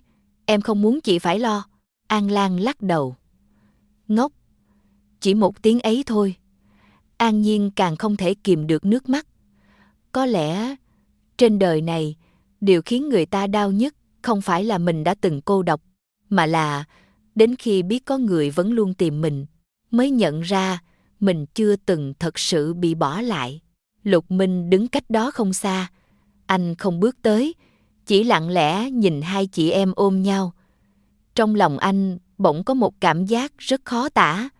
Anh từng nghĩ An Nhiên không có ai. Từng nghĩ suốt 4 năm qua cô chỉ có một mình. Nhưng giờ đây anh mới hiểu. Có những người dù bị thời gian và khoảng cách chia xa, tình thân vẫn luôn tồn tại. Không cần lời hứa, không cần liên lạc mỗi ngày. Chỉ cần gặp lại một lần, vẫn có thể nhận ra nhau. An Nhiên buông chị ra. Cô lau nước mắt. An Lan nhìn cô thật lâu rồi hỏi. Tiểu Dịch đâu? An Nhiên khựng lại. Cô quay về phía phòng mổ. Trong đó, giọng cô run lên. Thằng bé đang phẫu thuật. An Lan nhìn cánh cửa phòng mổ. Nước mắt lại rơi. Cô nắm lấy tay em gái. Chị ở đây. An Nhiên nhìn chị sẽ không đi đâu cả. Hai bàn tay siết chặt lấy nhau. Lần đầu tiên sau 4 năm, An Nhiên không còn cảm thấy mình đang đứng một mình trước cánh cửa phòng mổ. Cô có chị gái, có người thân, có Lục Minh đứng phía sau, và có một đứa trẻ đang chiến đấu ở phía bên kia cánh cửa. Ngoài cửa sổ, ánh nắng dần xuyên qua lớp mây. Một vệt sáng mềm mại rơi xuống hành lang. An Nhiên ngẩng đầu nhìn lên. Cô không biết cuộc phẫu thuật sẽ kết thúc thế nào, không biết tương lai sẽ đưa họ đi đâu. Nhưng ít nhất vào khoảnh khắc ấy, gia đình tưởng như đã mất 4 năm, cuối cùng lại tìm thấy nhau. Không phải trong một căn nhà, không phải giữa một bữa cơm đoàn viên, mà trong một hành lang bệnh viện lạnh lẽo, nơi tất cả mọi người đang cùng chờ đợi một cánh cửa mở ra. Và có lẽ, đôi khi, hạnh phúc không phải là chưa từng đánh mất nhau, mà là sau rất nhiều năm lạc mất, vẫn còn cơ hội để tìm thấy nhau. 1 tiếng, 2 tiếng, 3 tiếng. Thời gian trôi chậm đến mức An Nhiên có cảm giác kim đồng hồ đang cố tình đi ngược lại với hy vọng của mình. Cô đứng trước phòng mổ, hai bàn tay đang chặt vào nhau. Lòng bàn tay lạnh ngắt, cô không biết mình đã đứng như vậy bao lâu. Chỉ biết, từ lúc cánh cửa kia đóng lại, ánh mắt cô chưa từng rời khỏi nó. Mỗi khi có tiếng bước chân vang lên từ cuối hành lang, tim cô lại đập mạnh. Nhưng rồi người đi qua chỉ là y tá. Một lần nữa, cô lại cúi đầu. Đợi. Lục Minh vẫn đứng bên cạnh. Anh không nói gì. An Lan cũng không nói. Ba người cứ thế im lặng. Ngoài cửa sổ, bầu trời dần chuyển màu. Ánh sáng buổi sáng nhạt dần thành một màu vàng dịu. Những tia nắng cuối cùng len qua rèm cửa, rơi xuống nền hành lang lạnh lẽo, khung cảnh đẹp một cách lặng lẽ. Nhưng chẳng ai có tâm trí để ngắm. An Nhiên khẽ nhắm mắt, trong đầu cô chỉ có một câu. Tiểu Dịch, con nhất định phải trở về với mẹ. Cô nhớ những ngày con còn khỏe, nhớ đôi chân nhỏ chạy quanh nhà, nhớ tiếng cười trong trẻo. Nhớ buổi tối con ôm cổ cô hỏi, mẹ ơi, sau này con có khỏi không? Cô từng nói, có. Bây giờ cô chỉ mong lời nói ấy trở thành sự thật.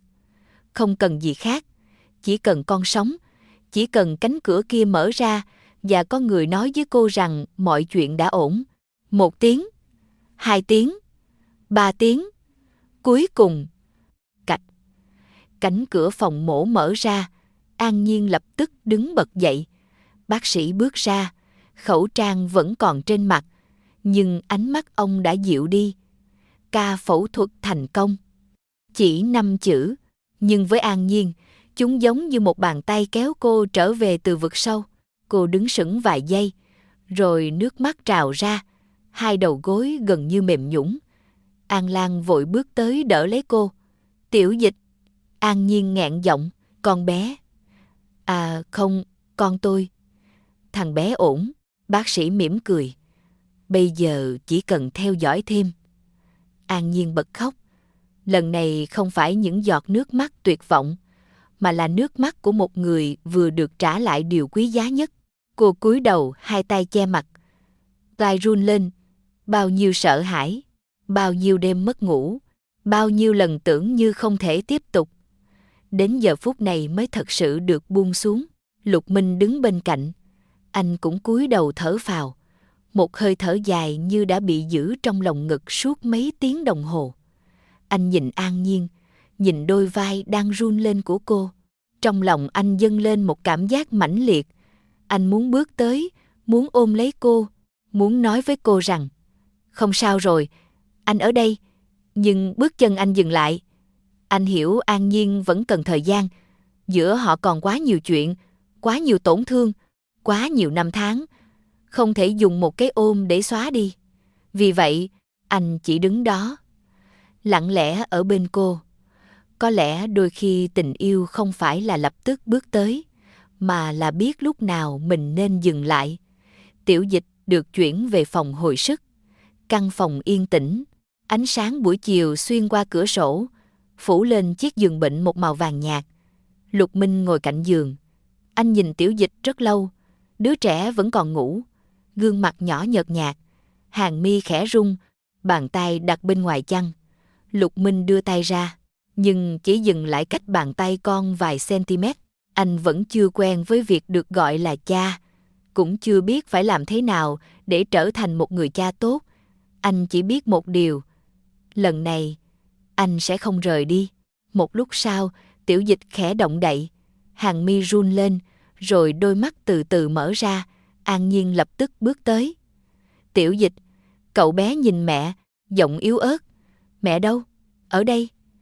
An Nhiên nắm lấy tay con, cô cúi xuống hôn nhẹ lên trán thằng bé. Mẹ ở đây. Tiểu Dịch chớp mắt, dường như vẫn còn mơ màng sau thuốc. Rồi cậu bé nhìn sang bên cạnh, thấy Lục Minh. Chú cũng ở đây à? Lục Minh mỉm cười. Ừ. Tiểu Dịch im lặng vài giây, rồi hỏi. Chú không đi nữa hả? Câu hỏi ấy khiến nụ cười trên môi Lục Minh chậm rãi biến mất. Anh nhìn đứa trẻ. Một câu hỏi rất đơn giản, nhưng lần này anh không muốn né tránh. Anh im lặng vài giây, rồi khẽ đáp. Không. Giọng anh trầm xuống.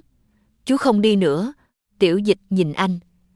Có lẽ vì vẫn còn mệt, cậu bé chỉ gật đầu. Vậy chú ở lại nhé. Lục Minh quay mặt đi. Anh không muốn An Nhiên nhìn thấy đôi mắt mình đỏ lên. Anh đưa tay lên che môi, cố giữ bình tĩnh. Nhưng cuối cùng, một giọt nước mắt vẫn rơi xuống. Anh lặng lẽ lao đi. Ngoài cửa sổ, trời đã ngã về chiều. Ánh hoàng hôn trải dài trên những tòa nhà phía xa, nhuộm cả bầu trời thành một màu cam nhạt. Một ngày dài cuối cùng cũng sắp kết thúc. Và Lục Minh bỗng nhận ra, có lẽ đây mới là lần đầu tiên anh thật sự bước vào cuộc đời con trai mình. Không phải bằng một tờ xét nghiệm, không phải bằng tiền bạc, cũng không phải bằng một lời hứa lớn lao, mà chỉ bằng 3 chữ rất đơn giản. Chú ở lại. Và anh biết mình sẽ ở lại thật, dù phía trước còn bao nhiêu khó khăn, dù An Nhiên có cần bao lâu để tha thứ, dù quá khứ giữa họ còn bao nhiêu điều chưa thể nói, anh vẫn sẽ ở đây. Bởi có những người, một khi đã tìm lại được, thì cả đời này, anh không muốn đánh mất thêm lần nào nữa. Sau nhiều ngày điều trị, sức khỏe của Tiểu Dịch dần tốt lên. Màu sắc trên gương mặt thằng bé cũng trở lại từng chút một. Cậu bé bắt đầu có thể ngồi dậy lâu hơn, có thể ăn được nhiều hơn, thậm chí đôi lúc còn đủ sức nghịch ngợm để khiến An Nhiên phải giả vờ nghiêm mặt. Với cô, chỉ cần nhìn thấy con cười, những ngày tháng mệt mỏi trước đó dường như đều trở nên đáng giá. Còn với Lục Minh, những ngày ấy giống như một bài học mà anh phải học lại từ đầu. Anh bắt đầu học cách làm cha, nhưng phải nói thật rằng, anh vụng về đến mức có lúc chính An Nhiên cũng không nhịn được cười. Anh không biết nấu cháo, lần đầu tiên tự tay nấu cho Tiểu Dịch, cháo đặc đến mức gần như có thể dùng đũa gắp lên. An Nhiên nhìn bát cháo rất lâu, rồi nhìn anh. Anh chắc đây là cháo chứ? Lục Minh im lặng vài giây, anh làm theo hướng dẫn. Vậy hướng dẫn nói phải đặt thế này sao? Anh không trả lời. Tiểu Dịch ngồi bên cạnh lại cười khúc khích. Ba nấu cháo dở, Lục Minh nhìn con, lần sau ba sẽ làm ngon hơn. Anh nói rất nghiêm túc, như thể đó là một lời hứa quan trọng. Anh cũng không biết thay quần áo cho con. Có lần Tiểu Dịch mặc ngược cả áo, còn anh vẫn rất tự tin tuyên bố. Xong rồi. An Nhiên nhìn hai cha con, cuối cùng không nhịn được cười. Nhưng trong lòng cô lại có một thứ cảm xúc rất mềm, bởi cô chưa từng nghĩ sẽ có một ngày mình được nhìn thấy cảnh này. Một người đàn ông từng xa lạ với hai mẹ con, giờ lại đang vụng về học cách chăm sóc một đứa trẻ. Anh cũng không biết phải kể chuyện gì trước khi ngủ. Có một tối, anh ngồi bên giường rất lâu. Tiểu Dịch nhìn anh. Ba kể chuyện đi. Lục Minh khựng lại. Chuyện gì? Chuyện gì cũng được. Anh suy nghĩ rất lâu, cuối cùng kể về một con sói. Nhưng kể được vài câu, chính anh cũng nhận ra câu chuyện của mình chẳng có đầu có cuối. Tiểu Dịch vẫn chăm chú nghe. Đến đoạn cuối, thằng bé ngủ lúc nào không hay. Lục Minh ngồi bên giường, nhìn gương mặt nhỏ đang say ngủ, anh bỗng bật cười, một nụ cười rất nhẹ. Anh từng có rất nhiều thứ, tiền bạc, công việc, những căn nhà rộng lớn, những chuyến đi xa, nhưng chưa từng nghĩ sẽ có một buổi tối bình thường như thế này. Ngồi cạnh một đứa trẻ, nhìn nó ngủ, và cảm thấy lòng mình bình yên. Có lẽ làm cha không phải là một danh xưng, mà là từng chút một bước vào cuộc sống của một người.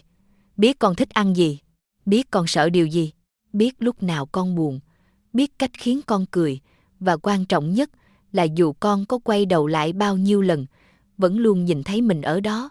Một buổi tối, sau khi tắt bớt đèn trong phòng bệnh, Tiểu Dịch nằm giữa giường, ngoài cửa sổ, ánh trăng dịu dàng phủ lên những tán cây.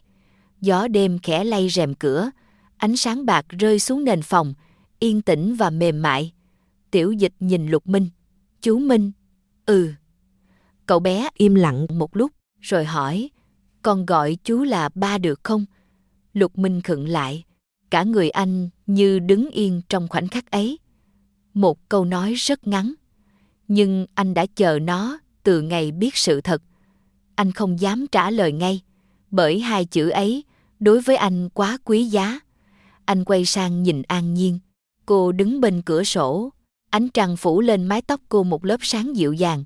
Cô không nói gì, chỉ nhìn anh và mỉm cười. Một nụ cười rất nhẹ, nhưng đủ để Lục Minh hiểu. Cô đồng ý. Anh quay lại nhìn Tiểu Dịch, cúi xuống. Được. Tiểu Dịch chớp mắt. Thật à? Lục Minh mỉm cười. Thật. Cậu bé nhìn anh vài giây, rồi thử gọi. Ba. Một tiếng rất nhẹ, gần như chỉ là một hơi thở, nhưng Lục Minh lại cảm thấy trái tim mình rung lên. Anh từng nghe rất nhiều lời gọi, từng được vô số người gọi bằng những danh xưng khác nhau, nhưng chưa có âm thanh nào khiến anh xúc động như vậy. Chỉ một tiếng ba, nhưng nó giống như bù đắp cho 4 năm dài mà anh đã bỏ lỡ. Anh cúi xuống, ôm lấy Tiểu Dịch, cái ôm đầu tiên của một người cha dành cho con trai mình. Anh ôm rất nhẹ, nhưng bàn tay lại run lên. Giọng anh nghẹn lại. Ba ở đây. Tiểu Dịch vòng tay ôm cổ anh. Mẹ cũng ở đây. An Nhiên đứng bên cạnh. Nghe câu ấy, mắt cô đỏ lên.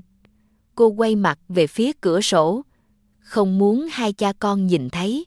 Ngoài kia, ánh trăng vẫn dịu dàng rơi xuống thành phố. Gió đêm lướt qua những tán cây. Mọi thứ yên bình đến mức An Nhiên bỗng cảm thấy 4 năm cô độc của mình như đang dần khép lại. Cô từng nghĩ gia đình là thứ xa xỉ, từng nghĩ Tiểu Dịch chỉ có thể lớn lên trong vòng tay của một người mẹ. Nhưng giờ đây, trong căn phòng nhỏ ấy, cô nghe thấy tiếng con gọi ba, nghe thấy tiếng Lục Minh dịu dàng đáp lại. Và lần đầu tiên sau rất nhiều năm, thì còn trừ, cô có cảm giác một mái nhà không nhất thiết phải bắt đầu bằng một căn nhà. Đôi khi, nó chỉ bắt đầu từ một người chịu ở lại. Một người chịu nắm lấy bàn tay nhỏ bé của con và một câu nói giản dị. Ba ở đây. 1 năm sau, thời gian trôi qua nhẹ nhàng hơn những gì An Nhiên từng tưởng. Tiểu Dịch đã khỏe hơn rất nhiều. Cậu bé không còn là đứa trẻ nằm ai am trên giường bệnh với gương mặt nhợt nhạt nữa. Đôi chân nhỏ đã có thể chạy khắp sân, tiếng cười trong trẻo vang lên mỗi buổi sáng như một thứ âm thanh mà An Nhiên từng nghĩ cả đời mình sẽ không còn được nghe. Tiểu Dịch được bà nội chăm sóc. Lục phu nhân gần như dành phần lớn thời gian cho cháu trai. Bà đưa cậu bé đi dạo, kể chuyện trước khi ngủ, thỉnh thoảng còn lén mua bánh ngọt, rồi cùng thằng bé giấu An Nhiên. Căn nhà vốn yên tĩnh ngày trước, cũng vì có thêm tiếng trẻ con mà trở nên ấm áp hơn. An Nhiên không còn phải chạy vạy từng đồng viện phí. Cô vẫn đi làm, vẫn có những ngày bận đến tối muộn. Nhưng lần này, cô làm việc vì muốn xây dựng tương lai. Không phải vì ngày mai sẽ có ai đó nằm trong phòng bệnh. Không phải vì sợ một tin nhắn từ bệnh viện. Không phải vì mỗi tối phải ngồi đếm từng tờ tiền, rồi tự hỏi ngày mai sẽ sống thế nào. Cô bắt đầu có thể nghĩ đến những chuyện rất bình thường. Một căn nhà lớn hơn, một căn phòng riêng cho Tiểu Dịch, một chiếc bàn ăn đủ chỗ cho tất cả mọi người. Những điều tưởng như đơn giản với người khác, lại từng là ước mơ xa xỉ của cô. Có lẽ, con người chỉ thật sự hiểu giá trị của bình yên sau khi đã từng sống quá lâu trong bất an. Một buổi sáng đầu mùa xuân, An Nhiên thức dậy với cảm giác mệt mỏi. Cô đứng trong bếp một lúc lâu, mùi cháo nóng thường ngày vốn rất quen thuộc. Hôm ấy lại khiến cô hơi buồn nôn. Cô đặt thìa xuống, Lục phu nhân nhìn thấy. Con sao vậy? Không sao ạ? An Nhiên xoa nhẹ thái dương. Dạo này con hơi chán ăn. Lục phu nhân nhìn cô, ánh mắt bà bỗng thay đổi. Bà nhìn An Nhiên từ đầu đến chân, rồi hỏi rất tự nhiên. Con có thai rồi? An Nhiên ngẩn người. Con. Cô vô thức đặt tay lên bụng. Một suy nghĩ vừa lóe lên khiến trái tim cô đập nhanh. Lúc ấy, Lục Minh vừa từ ngoài bước vào. Nghe thấy câu nói của mẹ, anh lập tức đứng khựng lại. Thật không? Giọng anh mang theo vẻ kinh ngạc. An Nhiên quay sang. Chưa biết. Lục Minh bước nhanh đến. Đi kiểm tra. An Nhiên bật cười. Anh bình tĩnh một chút. Anh đang rất bình tĩnh. Lục phu nhân nhìn con trai. Con mà bình tĩnh. Lục Minh im lặng. Cả nhà bật cười. Nhưng sâu trong lòng, anh lại hồi hộp hơn bất cứ ai. Anh từng bỏ lỡ quá nhiều. Vì vậy, trước một sinh mệnh mới, anh vừa mong chờ vừa sợ hãi. Sợ mình chưa đủ tốt. Sợ những điều không may. Nhưng lần này, anh muốn tự mình chứng kiến từng khoảnh khắc. Từ ngày đầu tiên, buổi chiều hôm ấy, kết quả kiểm tra được đưa ra. An Nhiên mang thai. Cô cầm tờ giấy trong tay, đứng im lặng rất lâu. Niềm vui đến quá nhẹ. Nhẹ như một cơn gió mùa xuân vừa lướt qua mái tóc. Nhưng rồi đôi mắt cô đỏ lên. Cô nhìn xuống bụng mình. Một sinh mệnh nhỏ bé đang bắt đầu lớn lên. Lần này không có sợ hãi, không có tuyệt vọng, không có căn phòng trọ lạnh lẽo. Và một mình cô ngồi khóc bên cửa sổ. Chỉ có một cảm giác rất dịu dàng. Là chờ đợi. Lục Minh đứng bên cạnh. Anh nhìn kết quả, im lặng vài giây, rồi đột nhiên cười. Một nụ cười hoàn toàn khác với người đàn ông lạnh lùng ngày trước. Giống như một đứa trẻ vừa nhận được món quà mình mong chờ từ rất lâu. Lần này, anh nhìn An Nhiên. Anh sẽ không bỏ lỡ bất cứ thứ gì. An Nhiên nhìn anh. Anh muốn làm gì? Lục Minh nắm lấy tay cô. Bàn tay anh ấm áp. Đăng ký kết hôn. An Nhiên ngẩn người. Gấp vậy sao? Không gấp. Anh nhìn cô thật lâu. Anh chỉ muốn lần này mọi thứ đều rõ ràng. Không có bỏ đi, không có hiểu lầm, không có những năm tháng phải tìm kiếm nhau. Anh muốn danh phận của cô rõ ràng. Muốn Tiểu Dịch có một gia đình thật sự. Muốn đứa trẻ trong bụng cô sinh ra biết rằng cha mẹ nó đã lựa chọn ở bên nhau từ trước khi nó chào đời. Anh siết nhẹ tay cô. Anh muốn em trở thành vợ anh. An Nhiên nhìn anh. Trong mắt cô có một chút ngỡ ngàng, nhưng rồi khóe môi chậm rãi cong lên. Được. Đúng lúc ấy, tiếng bước chân nhỏ chạy từ ngoài sân vào. Tiểu Dịch xuất hiện. Ba! Lục Minh lập tức quay lại.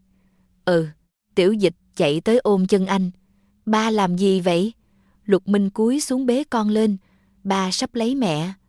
Tiểu Dịch mở to mắt, rồi lập tức hỏi. Ba lấy mẹ, rồi con có được làm phù rể không? Cả nhà bật cười. Lục Minh xoa đầu con. Được, con mặc vest nhé. Được, có hoa không? Có. Tiểu Dịch vui đến mức chạy vòng quanh phòng. An Nhiên đứng đó, nhìn hai cha con. Nụ cười trên môi cô không biết từ lúc nào đã trở nên dịu dàng. Cô từng nghĩ cuộc đời mình chỉ có thể sống đến đâu hay đến đó. Từng nghĩ mình sẽ phải một mình nuôi con. Từng nghĩ quá khứ sẽ mãi là một vết thương không thể chữa lành. Nhưng hóa ra, cuộc đời đôi khi cũng biết cách bù đắp. Không phải bằng cách xóa đi những năm tháng đau khổ.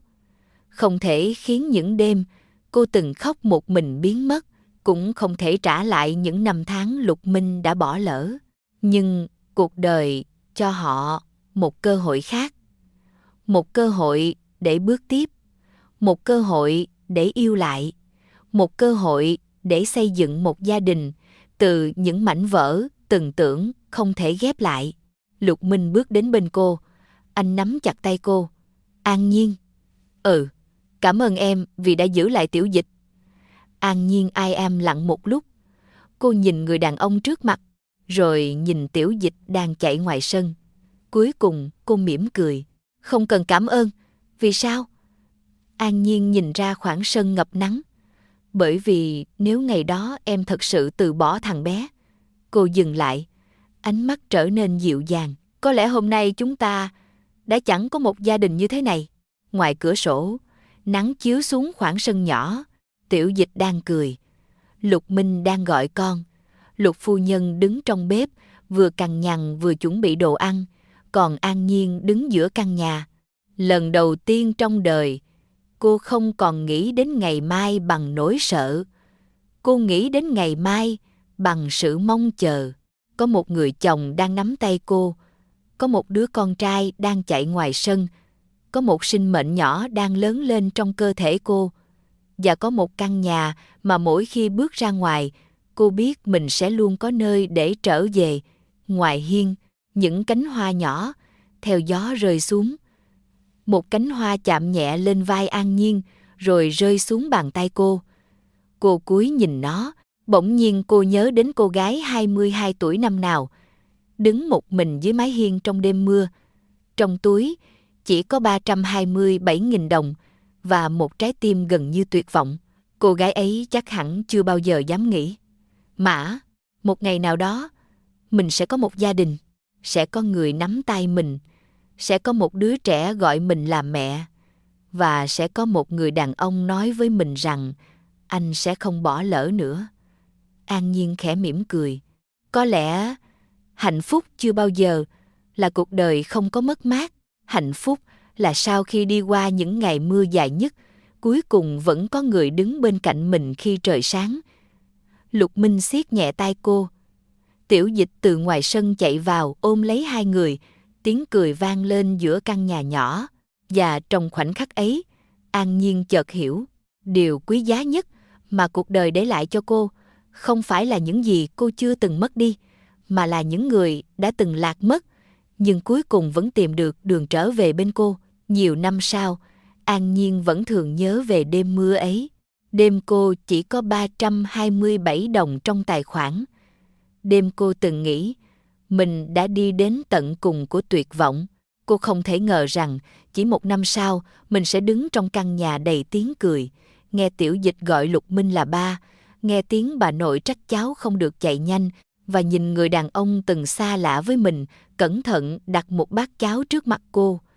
Ngoài sân, Tiểu Dịch đang chạy theo những cánh hoa rơi trong gió. Lục Minh đứng phía sau gọi, chậm thôi, con. Ba bắt được con đi. Tiếng cười của thằng bé vang lên. An Nhiên đứng bên cửa sổ, một tay nhẹ nhàng đặt lên bụng. Cô nhìn khung cảnh trước mắt, khóe môi cong lên. Cô từng nghĩ cuộc đời mình chỉ có những ngày phải cố gắng sống sót, nhưng hóa ra sau những ngày mưa dài nhất vẫn có thể có một buổi sáng đầy nắng. Những tổn thương trong quá khứ không biến mất. 4 năm Lục Minh bỏ lỡ cũng không thể quay lại. nhưng họ đã học được cách trân trọng những ngày còn lại. Lục Minh bước đến bên cô, nhẹ nhàng nắm lấy tay cô. Đang nghĩ gì vậy? An Nhiên lắc đầu. Không có gì. Cô nhìn anh, rồi nhìn Tiểu Dịch ngoài sân. Chỉ là em đang nghĩ, nếu ngày đó em từ bỏ Tiểu Dịch thì sao? Lục Minh ai am lặng. Một lúc sau, anh siết tay cô. May là em đã không làm vậy. An Nhiên mỉm cười. Ừ. Ngoài hiên, nắng rơi xuống từng bậc thềm. Gió nhẹ đưa những cánh hoa bay qua khoảng sân. An Nhiên bỗng nhớ đến cô gái năm 22 tuổi, đứng một mình dưới mái hiên trong đêm mưa.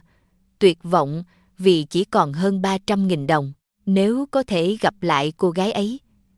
Cô muốn nói một câu. Đừng sợ, rồi sẽ có một ngày con sẽ khỏe, rồi sẽ có người trở về, rồi con sẽ có một mái nhà. Và những ngày tháng tưởng như không thể vượt qua ấy, cuối cùng cũng sẽ trở thành một câu chuyện mà con có thể bình thản kể lại. An Nhiên khẽ tựa đầu vào vai Lục Minh. Tiểu Dịch chạy về phía họ. Ba, mẹ, Lục Minh giang tay. Cậu bé lao vào vòng tay anh. An Nhiên cũng ôm lấy con.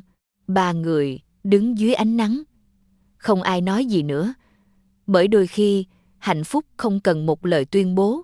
Nó chỉ đơn giản là, sau tất cả những người từng rời đi, vẫn có những người lựa chọn ở lại. Và sau tất cả những đêm mưa của cuộc đời, cuối cùng cũng có một mái nhà sáng đèn chờ ta trở về.